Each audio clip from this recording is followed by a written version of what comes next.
Hello dear students, आज की कक्षा में आप लोगों के समक्ष जैनेंद्र कुमार जैन के जीवन परिचय और उनके साहित्य योगदान को और उनकी भाषा शैली को स्पष्ट किया जाएगा।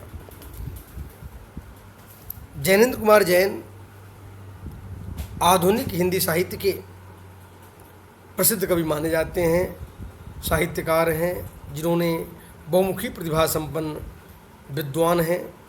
विशेष रूप से कहानी, उपन्यास और कुछ नाटक इन्होंने लिखा है। सबसे बड़ी बात यह है कि जैनेंद्र कुमार जैन एक मनोवैज्ञानिक साहित्यकार माने जाते हैं जो बच्चों के मानसिक स्थिति को या व्यक्ति के मानसिक स्थिति को साहित्य के समक्ष प्रस्तुत किया, जो आज तक किसी साहित्यकार ने नहीं कर पाया था। कि लोगों के मनोविश्लेषण को चिंतन के आधार पर उसे साहित्य में उद्घाटित करना, यह बहुत बड़ी बात है। ऐसे महान साहित्यकार का जन्म, ध्यान दें, उत्तर प्रदेश में कौड़ियागंज नामक कस्बे में हुआ, जो कि अलीगढ़ ज़िले में पड़ता है।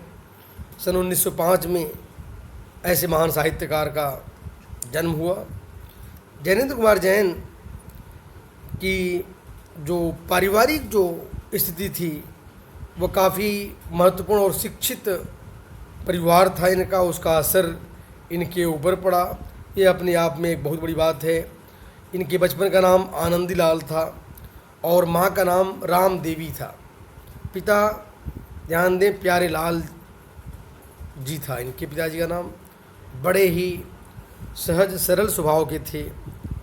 इनकी प्रारंभिक शिक्षा कौड़ियागंज के आसपास में हुई और जो यह अलीगढ़ का जो क्षेत्र है वहाँ पर संपन्न हुई।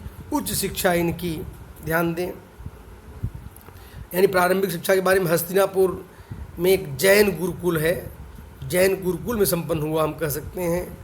और मैट्रिक की परीक्षा वे पंजाब में जाकर करके प्राप्त किया। इसके बाद जैनेंद्र कुमार जैन जी, इनकी जो उच्च शिक्षा थी बनारस का प्रसिद्ध यूनिवर्सिटी काशी हिंदू विश्वविद्यालय, जो कि बहुत प्रसिद्ध विश्वविद्यालय है अंतर्राष्ट्रीय स्तर पर। और इसके बाद इनकी उच्च शिक्षा संपन्न हुई और इसके तुरंत बाद वे असहयोग आंदोलन में अपनी भागीदारी तय करते हैं और देश के आंदोलन में महत्वपूर्ण भूमिका इनका देखा जा सकता है। और कई बार इनको जेल भी जाना पड़ा देश की आज़ादी के लिए, एक बहुत बड़ी बात देखा जा सकता है। और इन्होंने अपने जीवन में सामाजिक जो पृष्ठभूमि थी, गांव और लोगों के बीच में एक सुंदर सामंजस्य बना करके रखा। यही कारण है कि बच्चों से लेकर बूढ़ों तक सबके मानसिक स्थिति का बड़ा ही सुंदर आकलन इनकी कहानियों में, इनके उपन्यासों में देखने को मिलता है। अब मैं इनके साहित्यिक योगदान को स्पष्ट करने जा रहा हूँ। इनका साहित्य अपने आप में एक विराट क्षेत्र है, ध्यान देने की बात है। सबसे पहले मैं इनकी कहानी संग्रह को उल्लेखित करूँगा। वैसे कहानी के क्षेत्र में देखें, इनकी पहली कहानी खेल, जो कि विशाल भारत में प्रकाशित हुई, और यहीं से यही कहानी और इसकी जो सफलता थी, इसी खेल कहानी ने इनको लोकप्रिय बनाया। इसके बाद एक के बाद एक कहानी संग्रह प्रकाशित करते चले गए। फांसी, वातायन, नीलम देश की राजकन्या, एक रात, दो चिड़िया, पाजेब, जय संधि तथा जैनेंद्र की कहानियाँ, जो कि 7 भागों में प्रकाशित हुई। ये अपने आप में बहुत बड़ी बात है। और इनकी कहानियों के साथ साथ इनका उपन्यास का क्षेत्र भी बहुत ही व्यापक रहा है। ध्यान दें, परख, जो कि 1929 में इनका पहला उपन्यास माना जा सकता है, पहला उपन्यास प्रकाशित हुआ।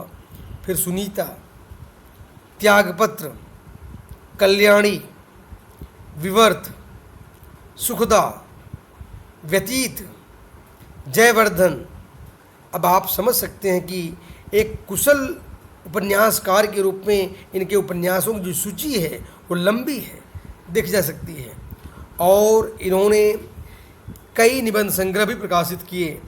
इनके निबंध भी बड़े ही मानसिक और साक्षात्कार शैली में देखने को मिलता है। ध्यान दें, प्रस्तुत प्रश्न, जड़ की बात, पूर्वोदय, साहित्य का श्रेय और प्रिय, मंथन, सोच विचार, काम, प्रेम और परिवार, ए और वे। इस तरह से निबंध का जो संग्रह है वो लंबा चौड़ा व्याख्यान के रूप में हम देख सकते हैं। और भी अनुदित ग्रंथ जो कि माने जा सकते हैं, ट्रांसलेटेड जो इनके साहित्य हैं, मंदालिनी नाटक जिसको इन्होंने ट्रांसलेशन किया 1935 में, प्रेम में भगवान कहानी संग्रह 1937 में इसको ट्रांसलेट किया गया, पाप और प्रकाश नाटक 1953 में उन्होंने प्रकाशित किया। कई पुरस्कार और कई सम्मान इनको प्राप्त हुआ। ध्यान दें, 1971 में भारत सरकार ने इनके विराट चेतना को देखते हुए, साहित्य को देखते हुए 1971 में पद्म भूषण अवार्ड से विभूषित किया। और 1979 में साहित्य अकादमी पुरस्कार, जो कि किसी भी साहित्यकार के लिए गौरव का विषय होता है, साहित्य अकादमी पुरस्कार इनको प्राप्त हुआ। इस तरीके से एक लंबा चौड़ा साहित्य के सृजनकर्ता थे हमारे जयंत कुमार जैन जी।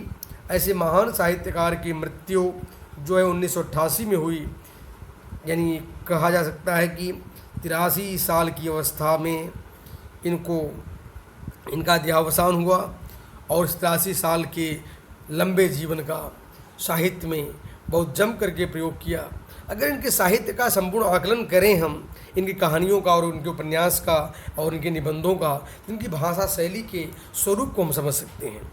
इनकी भाषा शैली का जो स्वरूप है वह इस रूप में देखा जा सकता है। इनकी कहानियों की भाषा शुद्ध साहित्यिक खड़ी हिंदी है। तत्सम शब्दावलियों का भी उन्होंने प्रयोग किया है, लेकिन भाषा बहुत ही सरल सहज है, विषय के अनुरूप है, स्वयं परिवर्तित होती रहती है। और गंभीर स्थलों पर भाषा में वाक्य बड़े शब्दों में तत्समता दिखाई देती है। इनमें विपरीत वर्णात्मक स्थलों पर भाषा व्यवहारिक एवं सरल हो जाती है। ऐसे स्थल पर वाक्य छोटे छोटे हैं। सबसे बड़ी बात है कि इनके कहानियों में, इनके निबंधों में या इनके जो उपन्यास हैं, इनके उपन्यासों में हम साक्षात्कार शैली देखने को मिलता है। ऐसा लगता है कि लेखक हमारे समक्ष मौजूद हो। ऐसी शैली बहुत कम लोगों में पाई जाती है। ये बहुत बड़ी गुणवत्ता, यानी इंटरव्यू शैली जो हम कहते हैं, वो सारी गुणवत्ता इनमें पाई जाती है। और भाषा में व्यवहारिकता, स्वाभाविकता भी एक और जहाँ पर केंद्रित है, वहीं पर इनकी भाषा में मुहावरे और कहावतों का भी सुंदर प्रयोग देखने को मिलता है। इसके साथ ही साथ इन्होंने अपनी भाषा में एकदम मॉडर्न जो इंग्लिश के शब्द हैं, यानी मॉडर्न जो स्वरूप होते हैं इंग्लिश के सेंटेंस और शब्द, उसका भी धड़ल्ले से इन्होंने अपनी कहानियों में प्रयोग किया है। धन्यवाद।